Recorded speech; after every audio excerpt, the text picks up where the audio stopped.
The plague did not arrive as ships, it arrived as silence, and the silence ate 41 worlds before anyone in the Belt Assembly could agree on a name for it. I am Torrin Vale, third archivist of the Belt Assembly, and I was the one who wrote that silence down. I want to be honest before I begin. I did not believe in the human warship. None of us did. We thought the story was a comfort told to dying colonies, the way frightened people tell themselves that someone strong is coming. I am no longer young, and I have stopped being certain about what comforts are true and what comforts are only kind. But I was wrong about the warship. I will spend the rest of this record explaining how wrong and why it cost what it cost. You should understand what the plague was, because the warship cannot be understood without it. We called it the Pale Tide. It was not a weapon, and it was not a creature. It was a contaminant, a self-spreading rot that traveled on contact and on light, and, near the end, on nothing we could measure at all. It did not kill ships. It converted them. A vessel touched by the Pale Tide did not explode or burn. It went quiet for 11 hours, and then it woke up changed, its hull weeping a gray film, its crew standing at their stations breathing in perfect unison, their eyes the flat color of old ice. They would not answer hails. They would only turn their bows toward the next inhabited world and begin to accelerate. That was the horror of it. The Pale Tide did not destroy fleets. It recruited them. Every world it took became a launching ground for the world after. The Assembly lost the Harrow Cluster in 9 days, and on the 10th day, the Harrow Cluster's own defense fleet, 2,000 ships strong, came back to murder the systems it had once protected. We had no answer. You cannot shoot a plague. You cannot blockade a thing that moves on light. We tried fire. We tried quarantine cordons 40 light minutes deep. The tide passed through them the way water passes through a net. I cataloged the losses myself. That was my work. In those days, I was the one who took the names of the dead worlds and filed them, who turned 40 million living people into a line in a registry, and then turned that line gray. I had filed 11 worlds before I stopped being able to sleep. By the time the Pale Tide reached the Marin Reach, I had filed 41, and I had stopped pretending the registry was anything but a list of failures with my name at the bottom of every page. By the time it reached the Marin Reach, the contaminated fleet numbered more than 11,000 hulls, 11,000 ships that had once belonged to 20 different peoples, all of them gray now, all of them silent, all of them pointed at the last cluster of living worlds the Assembly had left. 40 million people lived in the Marin Reach. They had 9 days, perhaps 10, before the gray fleet arrived to fold them into itself. The Assembly did what dying governments do. It met, it argued, it sent for help in every direction at once, and from every direction the answer was the same. No one came. The great powers had already sealed their borders, and were burning their own outer colonies to keep the tide from spreading inward. The concordance would not move. The sevenfold worlds would not move. Even the predator clans, who had never in recorded history refused a fight, looked at the gray fleet and chose, for the first time, to run. I should tell you how a world died, so that you understand what the long mercy was sent to stop. Because the number 41 is too clean, and it hides the thing itself. I kept the last transmission from a colony called Ren, which was the 39th world the tide took, 2 days before the gray fleet reached the Marin Reach. Ren was a farming world, a quiet place of about 2 million people, who grew grain in shallow seas, and had no weapons worth the name. When the tide came, Ren had 11 hours, the way every world had 11 hours, the silent gap between the touch and the turning, and in those 11 hours, the people of Ren did not riot and did not scatter. They recorded. They knew what was coming. They had seen the registry the same as everyone, and they understood that in 11 hours, every one of them would be standing at a station somewhere, breathing in unison with ice for eyes, and they spent the time they had left, leaving a record of who they had been, so that whoever found the gray ships later would know the names of the people inside them. I have the whole transmission. It is mostly names. 2 million names is more than any one voice can read, so they shared it out, the way you share out a harvest, each person reading a portion, and it goes on for the full 11 hours, voice after voice after voice, reading the names of their neighbors into the dark, so that the dark would have to carry them. Near the end, the voices begin to change. They get slower. The pauses get longer. You can hear, in the last hour, the the contamination reaching the readers themselves, the gray climbing into them mid-name, and still they read, slower and flatter, until the last voice on the recording finishes a name halfway through, and simply stops, and after that, there is only the low note, the agreement, the tide, where 2 million people used to be. That is what the Long Mercy was sent to stop, not a fleet, not a number. The thing that turned the people of Ren into a recording that ends in the middle of a name. I read the refusals aloud to the assembly knowing that. And I do not blame the great powers for refusing, not really, because every word of their refusals was true. But I have never forgiven them either, and I have decided, in my old age, that those two things are allowed to live in me at the same time. I read every refusal aloud to the assembly, because that was also my work. They were long, those refusals. The Concordance sent 4,000 words of regret. The Sevenfold sent a treatise on the mathematics of containment that proved, very elegantly, that the Marin Reach was already lost and that any ship sent to defend it would only become 11,001. They were not wrong. That was the cruelest part. Every refusal was correct. We were a finished people, and the finished are not owed rescue, only condolence. And condolence was the one thing the galaxy had in endless supply. I was on the assembly station Quiet Harbor when the human reply came in. I remember it because of how small it was. Every other power had sent us a refusal wrapped in apology, long messages full of regret and reasons. The humans sent 11 words. One ship is on its way. Hold the reach. Hold. We laughed. I will not pretend otherwise.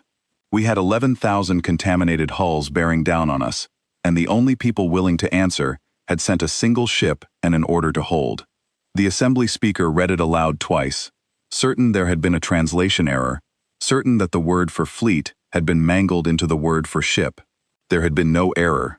The humans meant exactly what they said. One ship. I remember the speaker setting the message down and looking around the chamber, and I remember the particular quality of the laughter that followed. It was not cruel laughter. It was the laughter of people who have been told a thing so far beyond their hope that the only response left to them is to treat it as a joke, because to treat it as real would be to feel the full weight of how alone they were. We laughed, because the alternative was to understand that the galaxy had sent us a single ship as a courtesy, the way you send flowers to the dying. That was how we took it. A gesture, a polite way of saying that someone, somewhere, had at least bothered to wave. The ship had a name we did not know how to take seriously. It was called the Long Mercy. We learned later that it was an old name, given to old ships, the kind of name a people use when they want a vessel to remember why it is allowed to kill. At the time, it only sounded soft to us. Soft and small, and far too late. I want you to hold on to that laughter, because I am the one who has to carry it now. We laughed at 11 words and a soft name, and then we watched the Long Mercy do something that none of our histories had a word for. We are still building that word. This record is part of the building. Here is what the Long Mercy was, in the plain numbers we measured after. It was 6 kilometers from bow to stern. It massed more than any 40 of our cruisers stacked together. It carried no contaminable systems anywhere a single beam of light could reach them, because it had been designed, decades before the pale tide existed, by a people who assumed that one day something would try to convert their ships from the inside, and who had decided that this would simply never be allowed to work. Every surface that faced outward was a single piece, sealed, blind to itself. A ship that could not be infected because there was nothing on its skin for the infection to talk to. I have thought a great deal about that design choice, in the years since. We never built a ship like that. None of us did. We built ships to be efficient, to be repairable, to talk to themselves constantly so that any fault could be found and fixed. We built ships that trusted their own bodies, and when the pale tide came, that trust was the door it walked through, because a ship that listens to itself can be lied to from the inside. The humans had built a ship that did not trust its own skin, a ship that assumed, from the keel up, that someday something would try to whisper to it, and that had been made deaf on purpose to anything that was not its own crew. We thought that was paranoid, when we learned of it. We were wrong about that too. It was not paranoia, it was memory. The humans, it turned out, had survived something once that taught them what it costs to be a thing that can be talked to from the inside, and they had never forgotten the lesson. We did not know any of that when it arrived. We only saw a gray fleet of 11,000 on one side of the Marin Reach, and on the other side, alone, decelerating out of fold with its running lights dark, one human warship coming to keep a promise we had already decided was a joke. The captain of the Long Mercy was a woman named Imani Cross. She was 46 years old. She had commanded that ship for 9 years and had never once lost it. And she would tell us later, in the only conversation I ever had with her, that the ship had never lost her either, that a ship and its captain are a single thing that agrees to die together or not at all. I did not understand her then. I am beginning to now. This is the story of one warship against 11,000. It is also the story of what that warship paid, and what it would not pay, and the line between those two things that I have spent the rest of my life trying to learn to see. The humans would tell it as a victory. I was there. I will tell it as the truth. The Long Mercy did not speak for the first 11 hours after it arrived. This frightened us more than the Grey Fleet did. The Grey Fleet at least behaved the way a horror should. It came on in silence, a wall of contaminated hulls 40,000 kilometers wide, and we understood that it wanted to eat us. We could imagine being eaten, but the human ship simply hung at the edge of the reach, dark and still, doing nothing, while the rot rolled toward both of us. The assembly demanded answers. Why was it not moving? Why was it not firing? Why had Earth sent a single ship only to have it sit and watch us die? I was the one who carried those demands to the Long Mercy, by way of a tight beam channel that took 4 minutes each direction. I sent the speaker's panic across that gap and waited, and the answer that came back was not from the speaker's level at all. It was from a junior officer, a young man named Petr Solano, who had been given the unhappy job of talking to the terrified aliens while his captain worked. He told me the ship was listening. I did not understand. I asked, listening to what? There was nothing to hear. The Grey Fleet did not transmit. It had no voice. That was the whole nightmare of it. Solano was quiet for a moment, and then he said something I have repeated to myself 10,000 times since. He said that everything transmits. He said the pale tide moved between hulls somehow, passed itself from ship to ship in a way our instruments could not see, and that meant there was a signal, even if we had never found it. He said the Long Mercy had spent the last 11 hours doing the only thing that could win a war like this. It had been finding the signal. I told him that was impossible. We had been hunting that signal for 9 days with every instrument the assembly owned, and we had found nothing. He said, very gently, that we had been looking in the wrong place. We had been looking for the tide to talk like a fleet, ship to ship, command to command. But the tide did not have a command. The tide was the command. Every gray hull was not a soldier receiving orders. Every gray hull was a single nerve in one enormous body, and the thing that body was doing, constantly, in a band so low and so slow that we had dismissed it as background noise, was agreeing with itself. 11,000 hulls, all whispering the same low note, all confirming to each other that they were still one thing.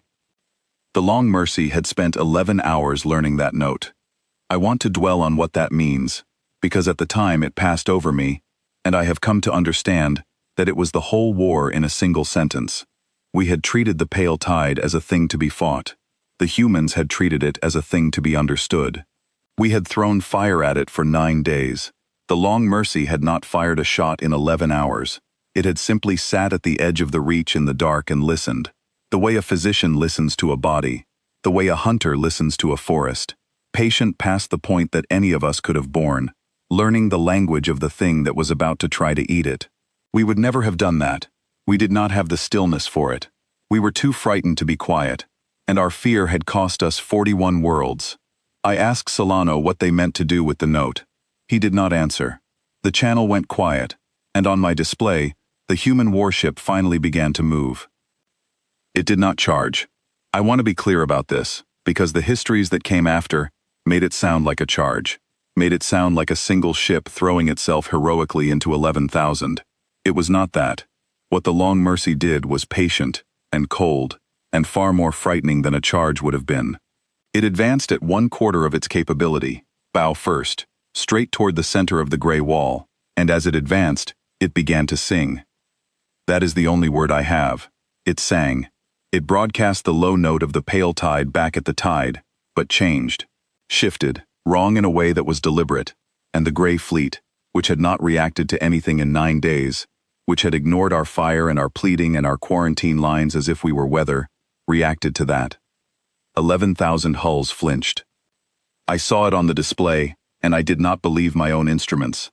The center of the gray wall, the part nearest the Long Mercy, lost its formation. Not much. A few degrees of drift, a handful of ships sliding out of alignment.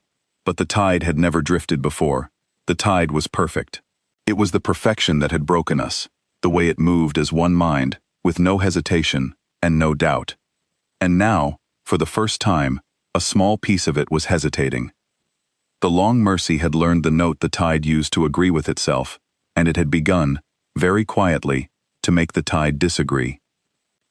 I called the speaker. I told her to watch the display. I told her that the gray fleet was no longer perfect, that something the size of a single ship had reached into a body of 11,000 and introduced doubt. She did not believe me at first. Then she saw it for herself, the small wandering at the center of the wall, the formation that had been flawless for 9 days, beginning, very slightly, to fray.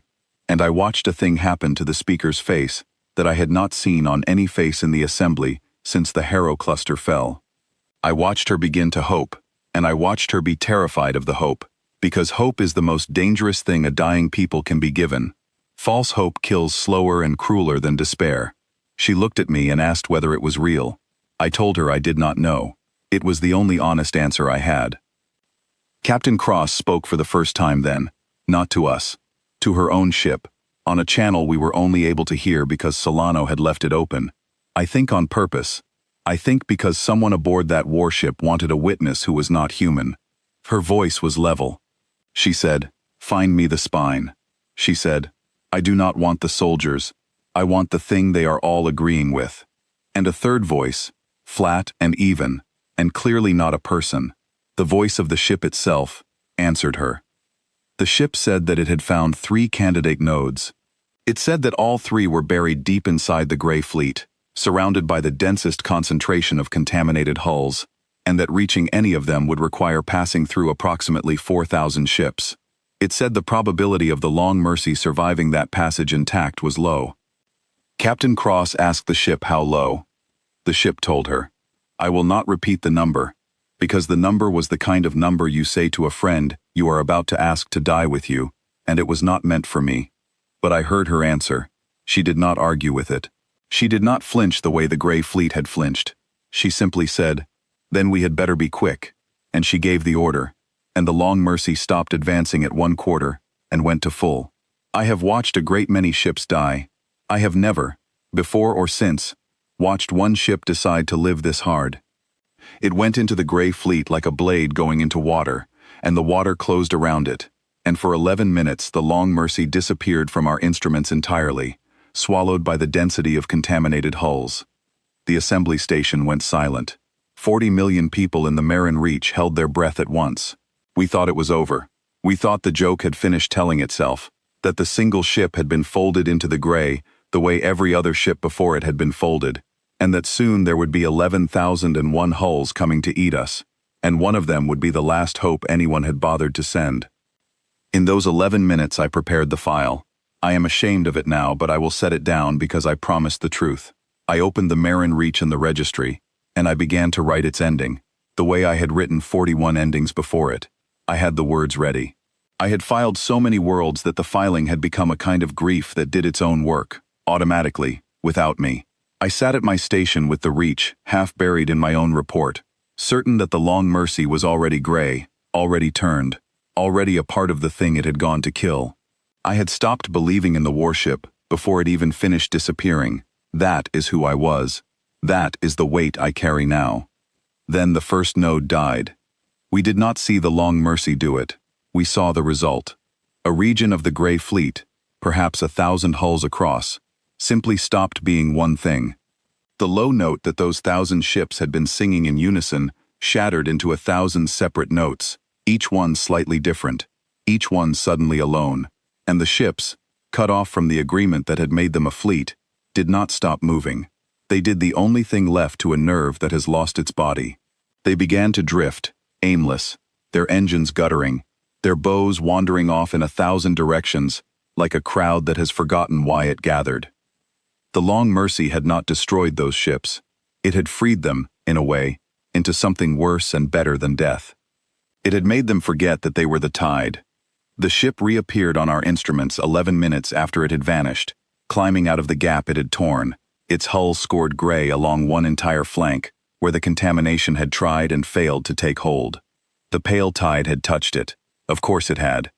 You cannot pass through 4,000 contaminated hulls and not be touched.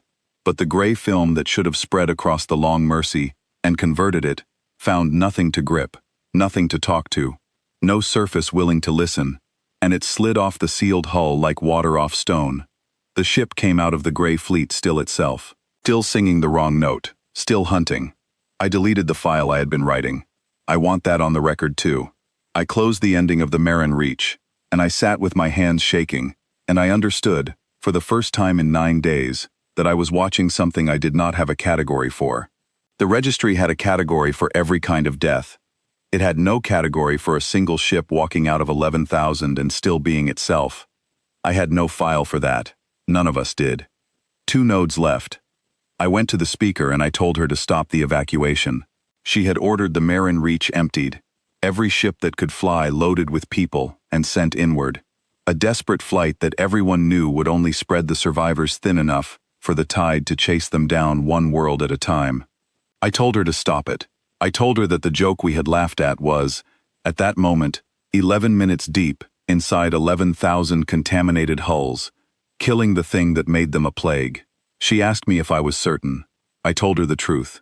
I told her I was not certain of anything anymore, that I had been wrong about the warship and might be wrong again, but that for the first time in 9 days, the Grey Fleet was afraid, and I thought we should find out what a thing like that was afraid of. She did not stop the evacuation. I understand why. A leader who has lost 41 worlds cannot stake the 42nd on hope, even hope she can see on a display. But she slowed it. She held back the children. She kept 2 million people in their homes a little longer, gambling on a single ship, and I have never decided whether that was courage or cruelty, and I think she never decided either, and I think that not deciding is the true price of command in a war you are losing. Before the second node, the tide tried something it had never tried before, and I am the only one who can tell this part, because the Long Mercy never spoke of it afterward, and the humans are not people who boast about the times they were nearly tricked. The Grey Fleet began to transmit. For 9 days it had been silent. That silence was the whole horror of it, the way it ate worlds without ever once asking for anything or explaining itself. And now, an hour after the first node died, a voice came out of the Grey Fleet on every channel at once, in clean assembly speech, and the voice was a distress call. It said it was a survivor. It said there were people still alive aboard one of the contaminated hulls, trapped, uninfected, hiding in a sealed compartment, begging for rescue before the human warship destroyed them, along with the plague. It gave a name. It gave coordinates. It begged. I want you to understand how good it was. The pale tide had spent 9 days touching the minds of the people it converted, and it had learned us. It had learned how we sound when we are afraid. The voice that came out of the Grey Fleet was not a machine pretending to be a person. It was every dying colonist the tide had ever swallowed, distilled into one perfect plea, aimed straight at the softest part of whoever was listening. I heard it on Quiet Harbor, and my whole body wanted to believe it. I knew that there were no survivors inside the Grey Fleet, that anything still alive in there had been alive only in the way the contaminated are alive, breathing in unison with ice for eyes. I knew it, and I still wanted to send someone. That is how good it was. The tide was not asking to be rescued. The tide was asking the Long Mercy to slow down, to turn aside, to open one of its sealed weapon ports, and reach gently into a contaminated hull to pull out a survivor who did not exist, and in the reaching, to give the contamination one single surface to talk to. It had learned that it could not take the human warship by force, so it had decided to ask the warship to take itself, to use the one weapon that had no defense against a sealed hull, which is mercy. It had even understood the ship's name. I am certain of it. The tide had read the name Long Mercy off our own panicked transmissions, and it had built a trap precisely shaped to that word. The Long Mercy did not slow down. I heard Captain Cross on the open channel, listening to the distress call, and I heard her be quiet for a long time. I think she was not fooled, but I think she was hurt, in the particular way that a good person is hurt by being asked to abandon someone, even when they know the someone is not real. The cruelty of the thing was not that it might work. The cruelty was that it forced her to choose, knowingly, to ignore a voice begging for help, and that choosing costs something even when you are right. Then she spoke, not to us, and not to the tide, but to her own crew, and what she said was the coldest and kindest thing I heard her say in the whole battle. She said, "It knows our name." She said, "It is using our name against us." And then she said, "We do not answer to it. We answer to the living. Keep us on the spine."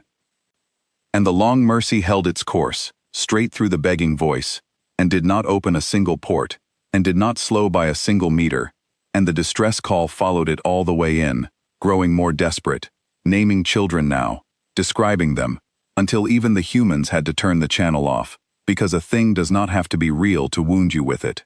I have wondered ever since how many other rescuers, from how many other peoples, that trick had worked on. I think it had worked on all of them. I think that is why the great powers stopped sending ships, not only fear of being converted, fear of that voice, and what it asks, and what it costs to refuse it. The humans were the first people the tide ever met who could hear that voice all the way to the end and still keep their course. I do not know whether that makes them harder than us or softer than us. I have decided it makes them neither. It makes them people who had already decided who they answered to before the voice ever started, so that when it came, there was no choice left to make. The second node was harder. The tide had learned.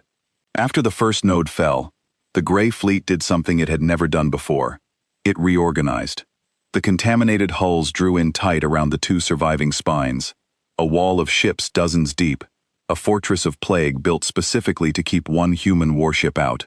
The Long Mercy circled it twice, the way a hunter circles a thing that has finally noticed it is being hunted, and Captain Cross spoke again on the open channel, and this time, I could hear something in her voice that had not been there before. Not fear. Cross did not do fear, but wait. The first node had cost her something. I could hear that the second would cost more. She asked the ship if there was a way through that did not go through 4,000 hulls. The ship said there was not. She asked if there was a way through that the crew would survive. The ship was quiet for a long moment, longer than a machine should need, and then it said that it would do its best, and Captain Cross laughed, one short sound, and said that was the most honest thing the ship had ever told her, and she took the Long Mercy into the wall. The wall around the second node was 1,100 kilometers thick. I had never seen contaminated hulls behave with anything like intent before. The pale tide had always moved the way rot moves, outward and stupid, and everywhere at once. But the wall it built around the second spine was not stupid. It was a defense. The Grey Fleet had finally understood that the small thing cutting it apart from the inside was a threat, and it had done what any cornered mind does. It had stopped attacking and started protecting the part of itself it could not afford to lose. This told us something that changed how we fought every plague after.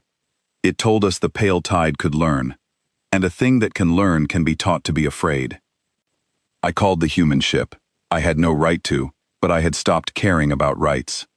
I told Solano what I was seeing from the outside, the way the wall had thickened, the way the contaminated hulls had drawn in around the second spine, in a pattern that was no longer random.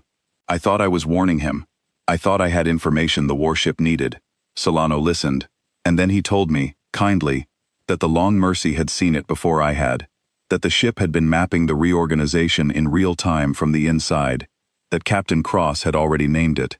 She called it the Wall. She had said, on the open channel, that the tide had finally decided to defend something, and that the thing it chose to defend was the thing they had come to kill, and that this was, in a terrible way, good news. A creature that defends a vital organ has just told you where the organ is. The Long Mercy went into the wall at full burn, and this time, the Grey Fleet did not let it pass like water.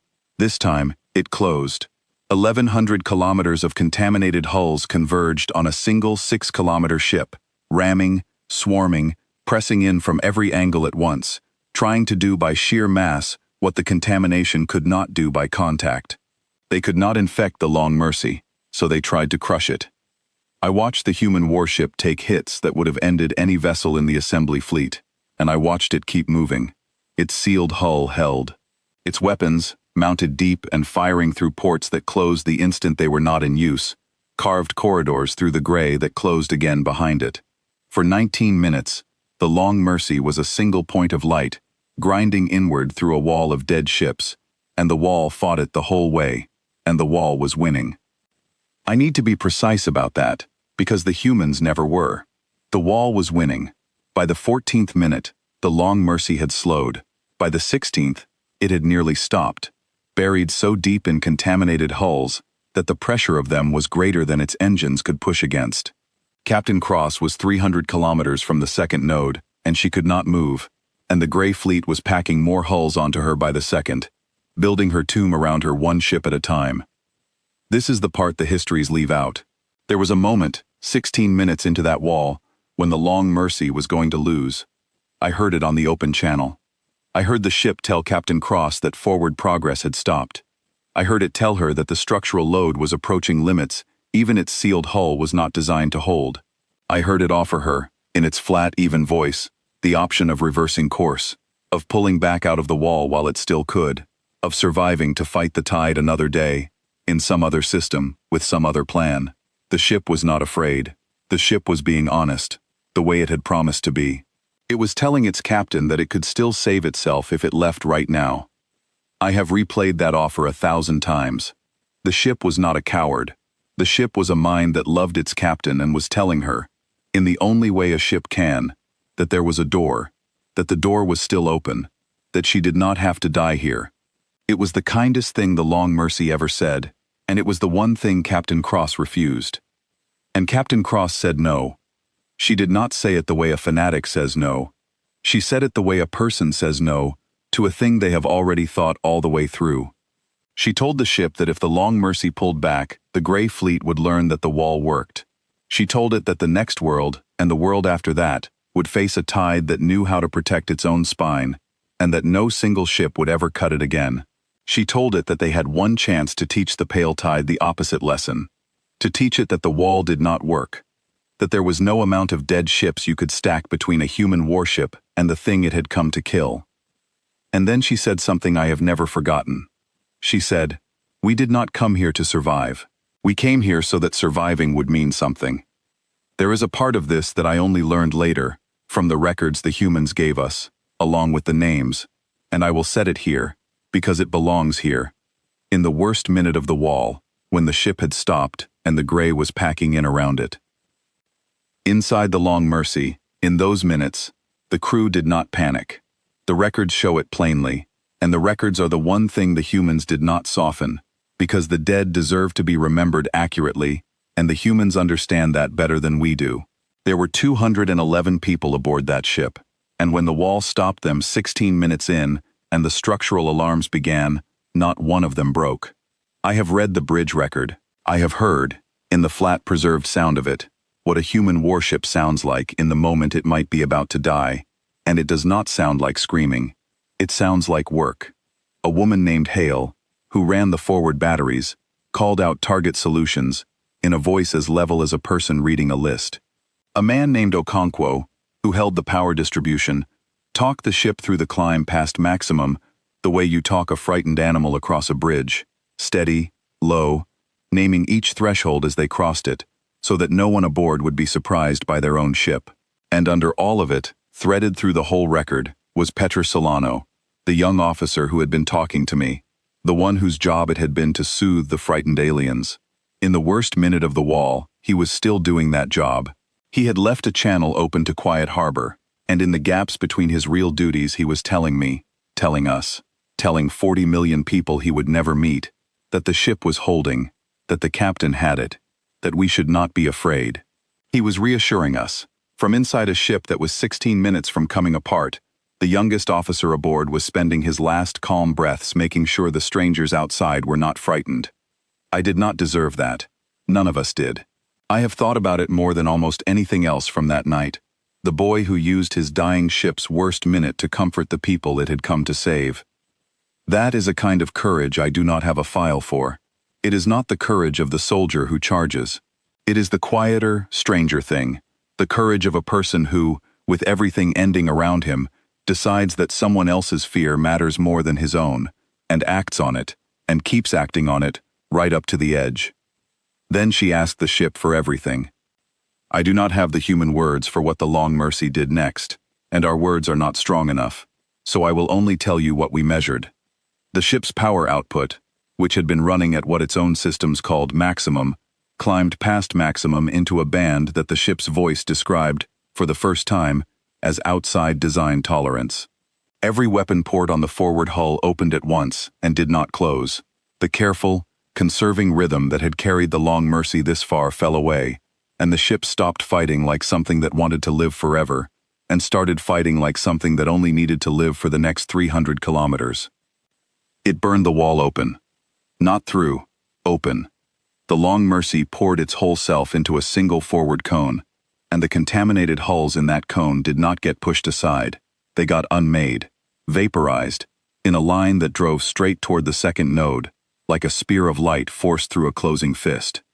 The Gray Fleet packed more hulls into the gap, and the gap stayed open because the Long Mercy would not let it close, because Captain Cross had decided that the ship would reach the node, or it would end in the trying, and there was no longer any third thing.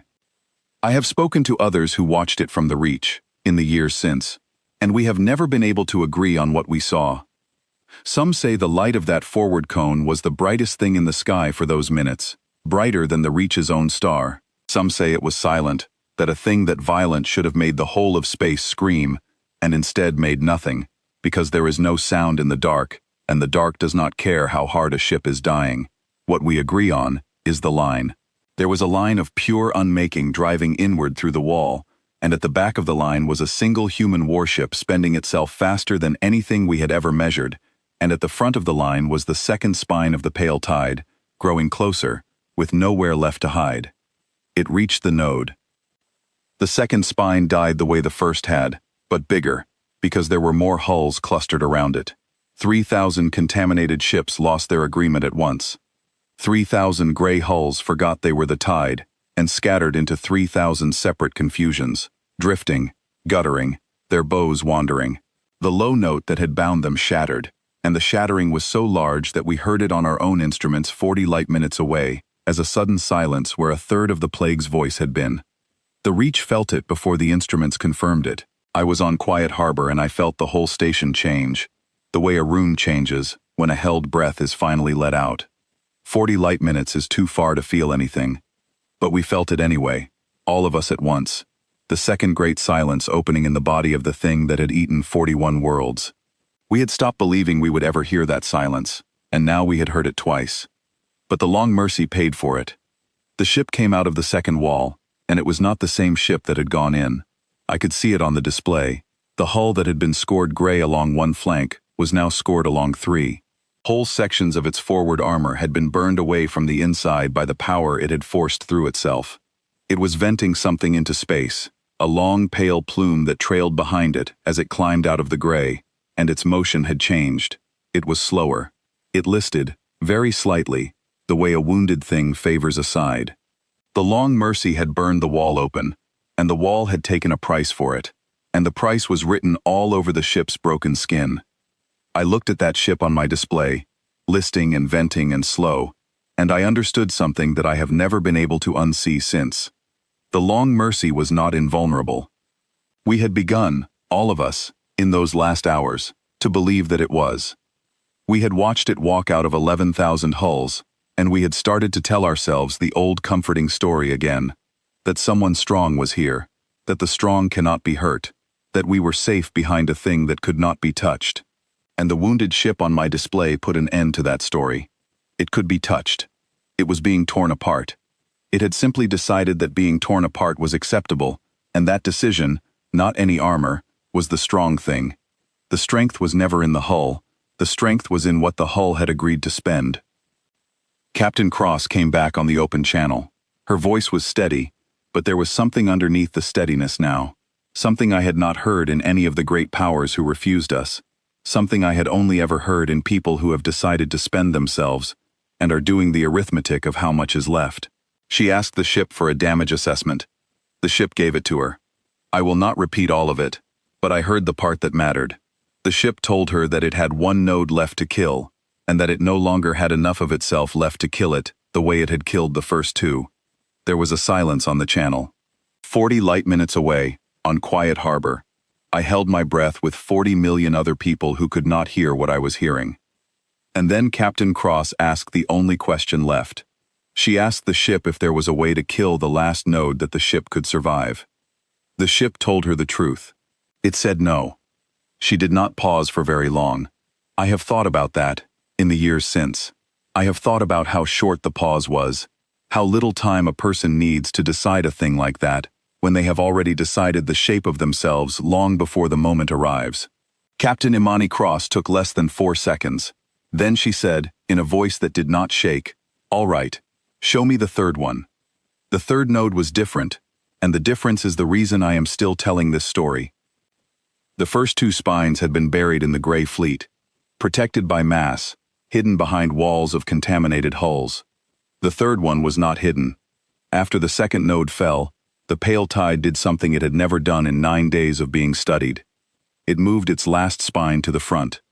It pulled 4,000 hulls out of formation and arranged them not as a wall, but as an arrowhead, a wedge of contaminated ships, with the final node riding at the very tip, and it pointed that arrowhead at the Marin Reach and began to accelerate. The tide had given up on protecting itself. It had decided that if it was going to die, it would take 40 million people with it. The last node stopped trying to survive the Long Mercy and started trying to reach the inhabited worlds first, to convert one more cluster, to make sure that even if the human warship killed the body would have laid one final egg before it died. This is the thing I learned about the pale tide that night, and it is the thing that has frightened me ever since. It was not mindless. At the end, cornered, dying, it made a choice that no mindless thing could make. It chose spite. It chose to spend its last self not on living, but on killing, and it pointed itself at the most lives it could reach, and it ran. I have catalogued many enemies in my life. I have filed creatures and machines, and the simple, slow violence of cold space. The pale tide is the only enemy I ever filed that understood revenge. In its last hour, it stopped being a plague and became something I had a word for, an old, ugly word, the word for a thing that would rather take you down with it than go alone. We had thought, for 9 days, that we were fighting weather. We were not fighting weather. We were fighting a malice that had been wearing weather as a disguise, and the disguise fell away at the end, and what was underneath was worse than anything we had imagined, because it was not stupid, and it was not blind. It knew exactly what it was about to do to the children of the Reach, and it had decided to enjoy it. When the arrowhead turned for Syl, the assembly tried, for the first and only time, to help. I want this remembered, because it is the most honest thing my own people did in the whole war, and it failed, and the failing is the reason I understand what the Long Mercy was. The speaker ordered the Marin Reach home fleet to launch. We had one. It was not large, and it was not new, but it was 41 ships, with real crews, and they were the last armed vessels the assembly had, and the speaker sent them out to put themselves between the arrowhead and the moon. It was the right thing to do. It was the brave thing to do. I watched our 41 ships burn outward to meet 4,000 contaminated hulls, and for one moment, I was proud of us, prouder than I had ever been, because we were finally doing what the humans had done, finally throwing ourselves at the thing, instead of filing its victims. They did not even reach it. The arrowhead saw our ships coming, and it shed a piece of itself. A few hundred gray hulls peeled off the body of the wedge, and they did not fire on our fleet. They touched it. They came in close, hull to hull, the way the tide always came, and our 41 ships, which trusted their own bodies, which listened to themselves the way all our ships did, had no defense against a surface that wanted to talk to them. Within 11 minutes, 9 of our ships had gone quiet. Within the hour, all 41 were gray, and they turned, and they joined the arrowhead, and the thing we had sent to stop the tide became part of the tide, and now the wedge driving towards Syl was 41 ships larger than it had been, and they were ours, and I had watched it happen. That is the difference. I need you to see it. because I did not see it until that hour. We sent 41 ships and made the enemy stronger. The humans sent one ship and made the enemy weaker. And the only reason was that their one ship could not be talked to, and our 41 could. It was never about courage. We had courage. Our crews flew straight into 4,000 hulls, knowing what it would cost, and it cost them everything, and bought nothing. Because courage, without the right hull, is just a faster way to feed the plague. The humans had understood, decades before we did, that against a thing like the tide, the bravest fleet in the galaxy is worth less than a single ship built deaf to lies. We learned it, watching our own people turn gray.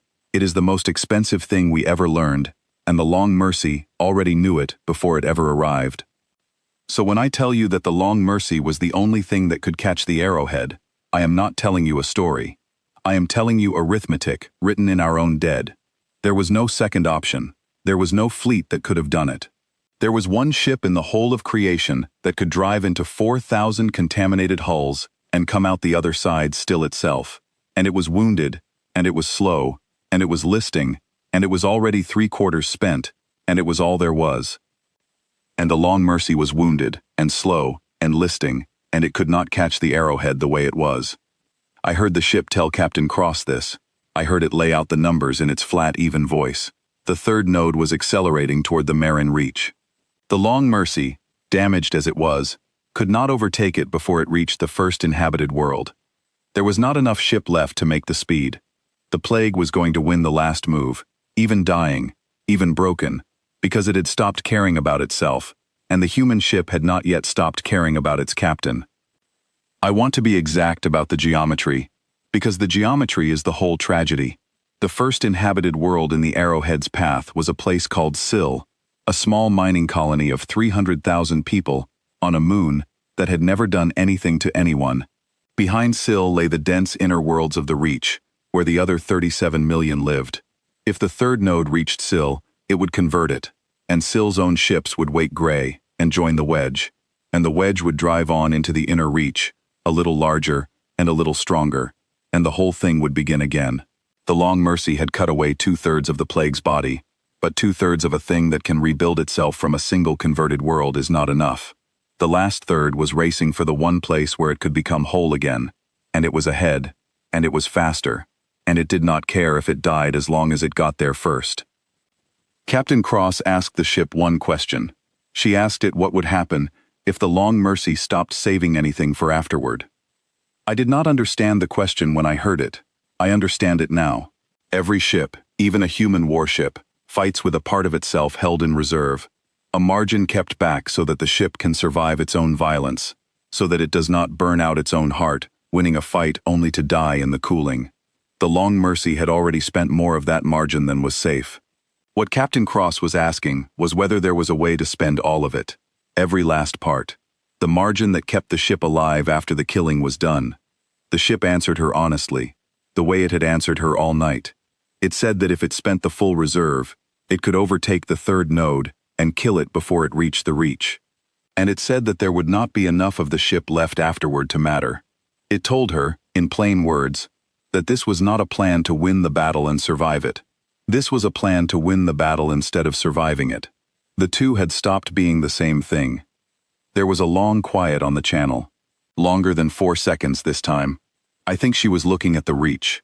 I think she was looking at the 40 million people who did not know her name, who had laughed at her ship the way I had laughed at it, who were at that moment loading their children onto evacuation vessels and praying to gods who had already refused to come. I think Captain Imani Cross spent that long quiet doing the only arithmetic that ever really mattered to her, the arithmetic of how many strangers one ship and one crew were worth. I have wondered, in the years since, what was in that quiet. I have wondered whether she was afraid, in those seconds, whether under the steadiness there was a person who did not want to die any more than the rest of us do. I think there must have been. I do not believe in people who are not afraid to die. I believe in people who are afraid and decide anyway, and I think that is what the quiet was. I think Imani Cross spent those long seconds being exactly as frightened as any of us would have been, and then setting the fear down, gently, the way you set down a thing you have carried a long way and no longer need, because you have arrived at the place you were carrying it to. Then she opened a channel to us, to the assembly, to me. For the first and only time, she spoke to the people she had come to save, and what she said was not a speech. The humans love their speeches, in their stories, but the real one did not give a speech. She asked us a question. She asked us how many people were still in the Marin Reach. I told her, 40 million, give or take. The evacuation had moved perhaps 2 million inward, and those 2 million were now scattered and thin, and would be easy prey if the last node got past her. 38 million still in the worlds the arrowhead was pointed at. She was quiet for a moment, and then she thanked me. She thanked me, as if I had given her something she needed, instead of a number that I now understand was the weight she was about to lift with her own death. And then she said, "Take care of them, not save them." She had already decided who was going to save them. She said, "Take care of them," the way you say it to someone you are handing something precious to, because you will not be there to hold it yourself. I tried to answer her, "I want that on the record." I tried to say something that would be worth the thing she was about to do, and I could not find it. I had spent my whole life being good with words, filing the dead in clean sentences, finding the right phrase for every grief. And in the one moment when words mattered, I had none. I said her name. That was all I could manage. I said, "Captain Cross," and my voice broke on it, and she heard the break and she was kind about it, the way she had been kind to her own ship when it offered her the door. She said, "I know." 2 words, "I know." And then she closed the channel to us, and I never spoke to her again, and I have spent the rest of my life trying to write the sentence I could not find in time. On the open line, I was not supposed to be hearing, she spoke to her crew. She did not order them to die. This is important, and the histories get it wrong. She told them what the plan was, and she told them what it cost, and she told them that any one of them who wanted to be put off the ship first, into a lifeboat, into the dark, to be picked up later, would be put off with her blessing, and no shame. She gave them the choice she had not given herself. And one by one, on a channel I had no right to hear, the crew of the Long Mercy told their captain that a ship and its people are a single thing that agrees to die together or not at all. I counted them. I could not help it. It is what I am. There were 211 voices on that ship, and I listened to all 211 of them choose, one after another, and not one of them chose the lifeboat. Not one. I had filed the dead of 41 worlds, and I had told myself that I understood death, that I had made my peace with the great machinery of loss. I had understood nothing. I had never once, in 41 worlds, heard people choose. The dead I filed had never been given the choice. These 211 were, and they chose the ship, and I learned in that hour that the most terrible and most beautiful thing in the galaxy is not death. It is a person looking straight at death and saying, freely, that they will stay. Peter Solano was the last to answer. He was the youngest, I think, or close to it, the junior officer who had been given the job of talking to the frightened aliens. When his turn came, he did not say anything grand. He said, "I am where I am supposed to be, Captain." That was all. I am where I am supposed to be. I wrote it down. I am writing it down again now. It is the truest thing I have ever heard a person say. The Long Mercy stopped holding anything back. I have tried many times to describe what we saw, and I have failed every time, so I will only give you the plain shape of it. The ship that had been slow and listing and wounded became, for a few minutes, something that should not have been possible. It poured the last of itself into pure speed, every reserve, every margin, the whole hidden heart of the ship that existed only to keep it alive, all of it spent at once, into the single task of catching a dying plague before it could reach the children. The Long Mercy stopped being a ship that intended to come home. It became an arrow that had been told where to land. It caught the third node 40,000 kilometers from Sill. The arrowhead saw it coming, and could not turn fast enough. The Long Mercy drove straight through the wedge of contaminated hulls, through 4,000 gray ships, no longer carving careful corridors, no longer conserving anything, simply burning everything it had into a single line aimed at the spine riding at the tip. The tide threw its whole self in the way. It did not matter. There was nothing left of the Long Mercy that was being saved for afterward, and a thing that is not saving itself for afterward cannot be stopped by anything that is. The Long Mercy reached the last node, and it killed it, and in the killing, it stopped being a ship. I saw the end of it from Quiet Harbor, 40 light minutes late, which means that by the time the light of it reached my instruments, the thing itself was long over, and Captain Cross and her 211 had been gone for the better part of an hour. I have never decided whether that delay was a mercy or a cruelty. I watched a ship die that was already dead. I watched it as it happened, and it had already happened. There is no word for that either, for grieving in the present, a thing that the universe finished mourning before your eyes ever caught up. What I saw was this. There was the Arrowhead, 4,000 gray hulls in a wedge, driving for Sill. There was a single point of light coming up behind it, far faster than anything that wounded should have been able to move.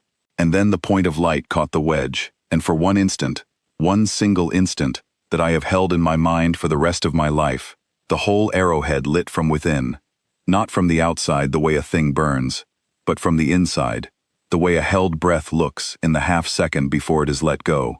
The light came from the center of the wedge, and it went outward through 4,000 hulls at once, and where it passed, the gray stopped being gray, and the silence that had eaten 41 worlds met the only thing in creation it could not eat, and lost. And then the light was gone. Not faded, gone. The way a candle is gone, all at once, leaving the dark a little darker than it had been, because your eyes had grown used to the flame. Where the long mercy had been, there was nothing my instruments could name.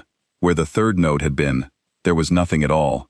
And across 40,000 kilometers, the gray began, hull by hull, to go still. I sat at my station, and I did not move for a long time. I had spent 9 days waiting for the silence of the reach. I had it now, and it was not the silence I had feared, it was the other one. The one that comes after. The last node died, and 11,000 contaminated hulls forgot, all at once, that they had ever been one thing.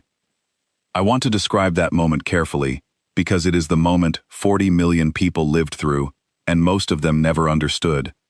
When the third spine died, the low note that bound the entire pale tide together did not simply shatter the way the first two regions had shattered. It ended. The whole voice of the plague, the agreement that had made 11,000 dead ships into a single enormous mind, stopped existing in the space of a single second.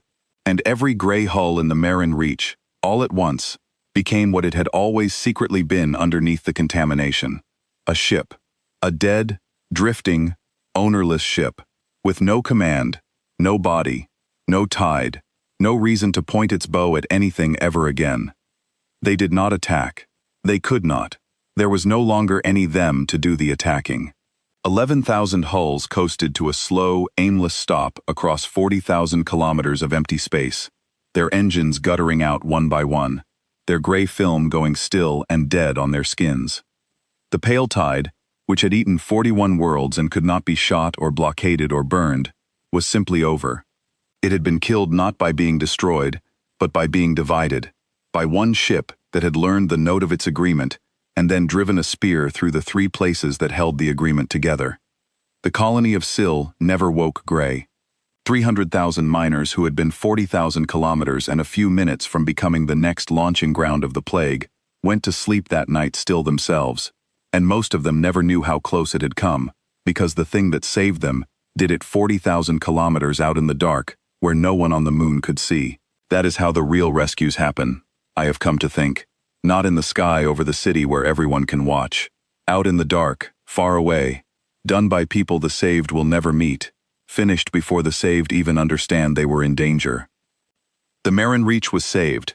38 million people who had been 9 days from being folded into a plague were, instead, alive, looking out at a sky full of dead ships that would never wake again. And the long mercy was gone.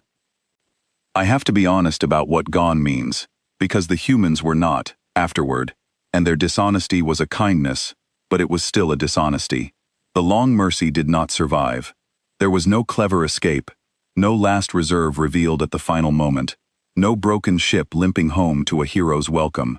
The plan had been to win the battle instead of surviving it, and the plan worked exactly as Captain Cross and her ship had understood it would. When the Long Mercy reached the last node and spent the whole hidden heart of itself to kill it, there was not enough ship left afterward to be a ship. It came apart in the killing. What reached the Marin Reach was not a vessel. It was the long, bright remains of one, scattered across 40,000 kilometers, cooling slowly in the dark beside the 11,000 dead hulls it had saved us from. I went out to it. I want that on the record. When the danger was over, and the assembly was still arguing about what had happened, I took a small ship, and I went out to the place where the Long Mercy had ended, alone, because I had laughed at it, and I owed it the witness of someone who had been wrong.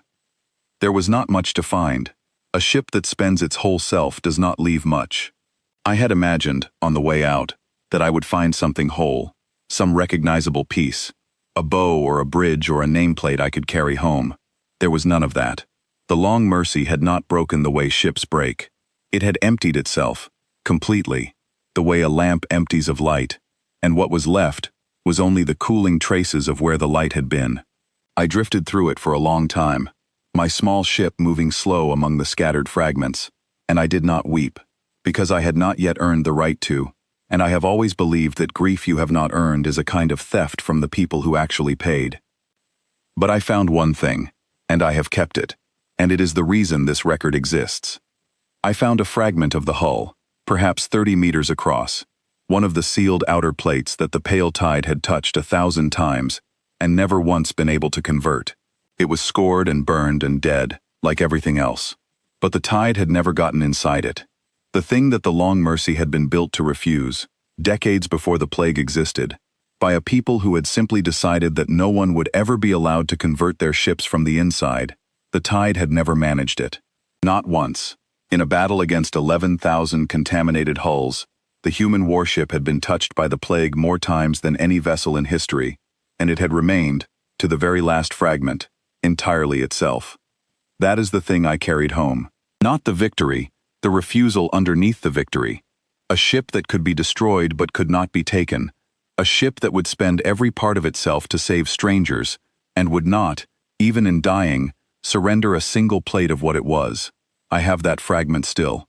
It sits in my quarters where the registry used to sit, and on the days when I cannot remember why any of it mattered, I put my hand on it, and the dead metal tells me what the living so often forget, that there is a difference between losing and being taken, that a thing can be utterly destroyed and never once defeated. The galaxy had spent 9 days learning that the pale tide could not be killed. The humans spent one night teaching it the only thing that mattered more, that there was something in the universe the pale tide could not have, and that the something was the heart of a ship that had decided not to give it up. The assembly wanted to call it a triumph. The humans, when they came to collect what was left of their captain and her crew, let us. They are generous that way. They stood in our halls and accepted our gratitude and our medals and our long, careful speeches, and they did not correct us when we called it a great victory, when we used the word, the way you use it, for a battle that is won and walked away from. But I had been on the open channel. I had heard Peter Solano say, I am where I am supposed to be. I had heard a captain spend 4 seconds deciding to die and then thank me for the number that told her how many strangers it was worth. I knew what it had actually cost, and I have never been able to call it a triumph since. I asked one of the humans, the officer who came to take the crew's names home, why they had sent only one ship. I had carried that question for the whole 9 days, and I finally had someone to ask it. Why one? They had a fleet. Earth had a fleet. Why send a single warship and an order to hold against 11,000 hulls? The officer thought about it for a while. Then she told me something I did not expect. She said they had not sent one ship because one ship was all they could spare. They had sent one ship because the pale tide could only be killed from the inside, by a vessel it could not convert, and the more ships you sent into a plague that recruits ships, the more ships you risked handing it. A fleet would have been 11,001 targets. One sealed ship that could not be taken was a scalpel. They had not sent the Long Mercy because they were confident. They had sent it because it was the only blade narrow enough to cut the wound without making it worse, and because Imani Cross had volunteered to be the hand that held it. I asked her if Earth had known the ship would not come back. She was quiet for a long time. Then she said that Imani Cross had known. She said the captain had read the same numbers everyone else had read, had understood from the first hour that a single damaged ship against 11,000 was a fight you won by spending and not by surviving, and had gone anyway, because the alternative was to let 40 million strangers be eaten while the great powers sealed their borders and burned their own colonies and called it caution. She said the Long Mercy had not been sent to win and live. It had been sent to win, and it had been crewed by people who had already made their peace with the cost of winning, and that was the difference, in the end, between the humans and everyone who refused us. Everyone else had asked whether the strangers could be saved without dying. The humans had asked only whether they could be saved. I have thought about that for the rest of my life. I should tell you what happened to the Pale Tide after, because the histories end it too cleanly, and the truth has one more turn in it that the clean version leaves out. The plague was not entirely gone. We had believed, in the first days of relief, that the death of the 3 nodes had ended it forever, that the tide was a single body, and that killing the body killed the disease. We were wrong about that, the way we had been wrong about everything else. 11 months after the Marin Reach, a survey crew working among the dead hulls found one of them weeping gray again. A single ship, far out at the edge of the memorial field, had a few square meters of its hull go pale and wet, the contamination stirring back toward life from some seed that had survived in the cold metal. The tide was trying to come back. It only needed one hull to talk to another, one note to find a second note, and the agreement could begin to rebuild itself. And in a year or a decade, there could be a gray fleet again. The assembly panicked. Of course it did. We were a people who panicked. And then someone, I do not remember who, remembered the fragment in my quarters, the sealed plate the tide had touched 1,000 times and never converted, and remembered why it had never converted, and we understood what the humans had been trying to teach us with the design of their ship the whole time.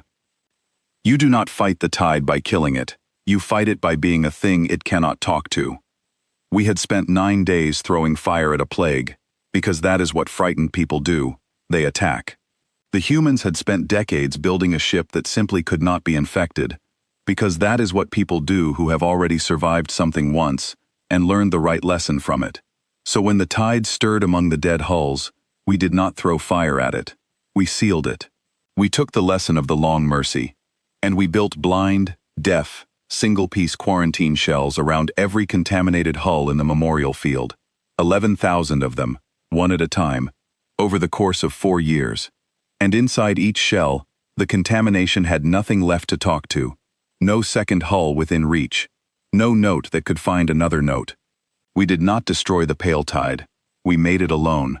We surrounded it, hull by hull, with the one thing it could not convert, which was a surface that refused to listen, and we left it to whisper to itself in the dark forever. 11,000 separate prisoners that could never again become one thing. It is still there. The tide is not dead. It is held. Every gray hull in the Marin Reach sits inside a sealed shell of our making, weeping its film against metal that does not answer, and it will do that until the stars go out, because we finally learned the thing the Long Mercy knew in its keel. The strongest defense in the universe is not a weapon. It is a wall that cannot be spoken through. The humans had known it for decades. It took them 1 night and 211 lives to teach it to us, and we will be alive in 1,000 years because of the lesson, and they will not be alive to see it, and that is the shape of the whole debt, right there, in 11,000 sealed shells in the dark. I asked the officer one more thing. Before she left, I asked her whether it was worth it. To them, to Earth, to the people who had sent the Long Mercy, and would never see it again.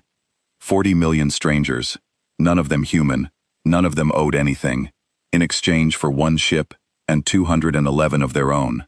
I asked her, in the cold arithmetic that I had spent my life doing, whether the books balanced. She looked at me for a long moment, and I understood that I had asked the wrong question, that the question itself was the thing the humans did not share with us. She said that they did not keep that book.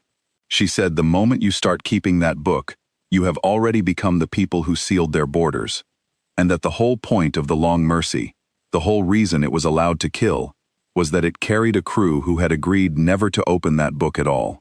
Then she left and took the names home, and I never saw a human again, but I have kept the not keeping of that book ever since, and it is the one human thing I have managed to learn. There is one more thing I learned from that officer, and I have saved it for here, because it is the thing I understood last, and have come to think is the most important. I asked her, before she left, how the humans chose, out of a whole people, out of every captain and every crew on Earth, how had they decided that it would be the Long Mercy, that it would be Imani Cross, and her 211, who would go and not come back. I expected to hear about a board, a selection, some grim machinery for choosing who is spent. The officer looked almost puzzled by the question. She said they had not chosen anyone. She said that when the call from the Marin Reach came in, and the numbers were understood, and it was clear what kind of ship was needed, and what that ship would not survive, Earth had not assigned the Long Mercy. It had asked.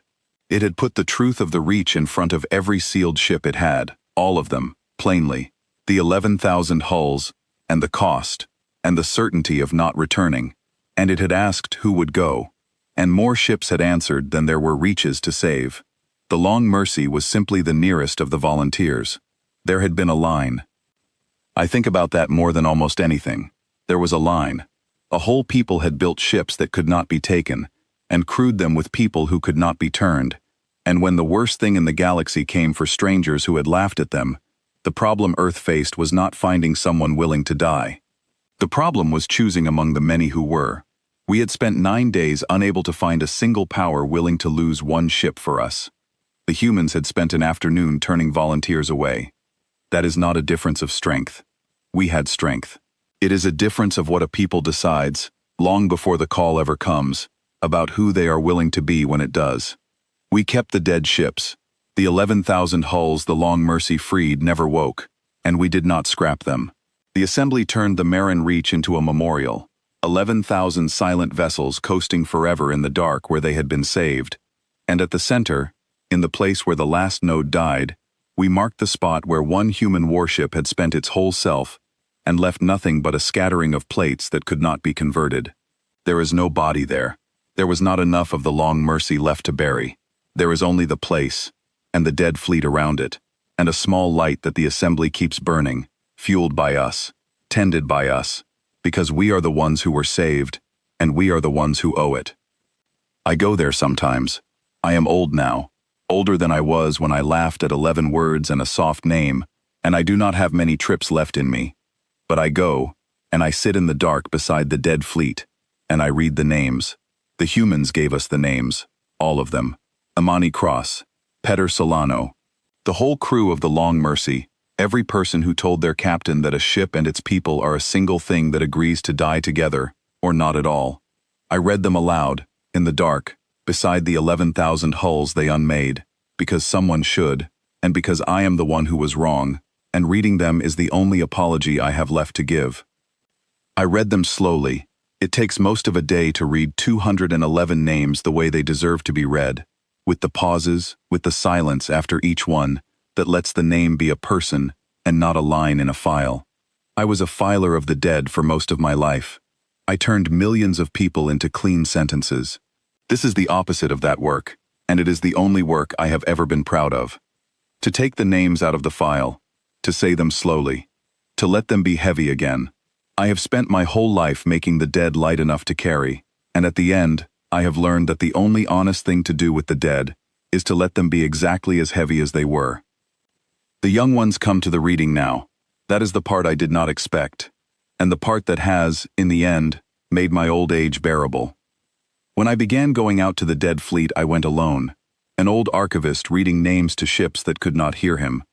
But the children of the Reach grew up in the shadow of 11,000 sealed hulls, and they asked, the way children do, what the hulls were, and why the light at the center never went out. And the ones who heard the true answer, not the clean victory, but the whole expensive truth, began to come with me. They sit in the dark, and they learn the names, and when I am gone they will read them, and when they are gone their children will, and the line of people who will not let the Long Mercy be forgotten is, I think, the only monument worth building. We could not save the savers. We can refuse, forever, to be the kind of people who forget them. It is a small thing to give in return for 40 million lives.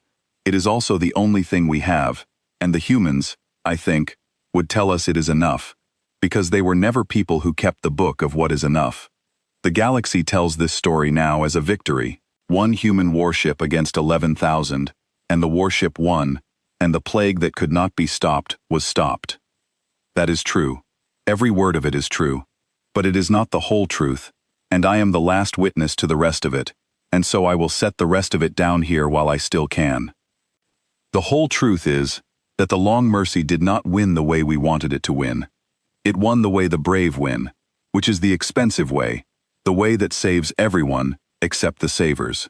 It won, and it did not come home, and it would do it again, and that is exactly why we could never deserve it, and exactly why it came anyway. The fleet expected a battle. The Pale Tide expected 11,001, and humanity sent one ship, and the one ship was enough, because it had decided before it arrived that being enough was worth more than being safe. I was wrong about the warship. I have written down how wrong, and why, and what it cost. I have no more to add, except the only thing the dead fleet ever taught me, the only lesson I trust now that I am too old to be certain of anything else. The strong ones are not the ones who refuse to die. The strong ones are the ones who decide, before the fight, exactly what they are willing to spend, and then spend it, all of it, for people who will never know their names. The humans knew that. They built a ship that could not be taken, and crewed it with people who could not be turned, and they sent it into the worst thing the galaxy had ever made, and it cut the heart out of that thing, and left nothing of itself but a light we keep burning in the dark. One ship, that is all they sent.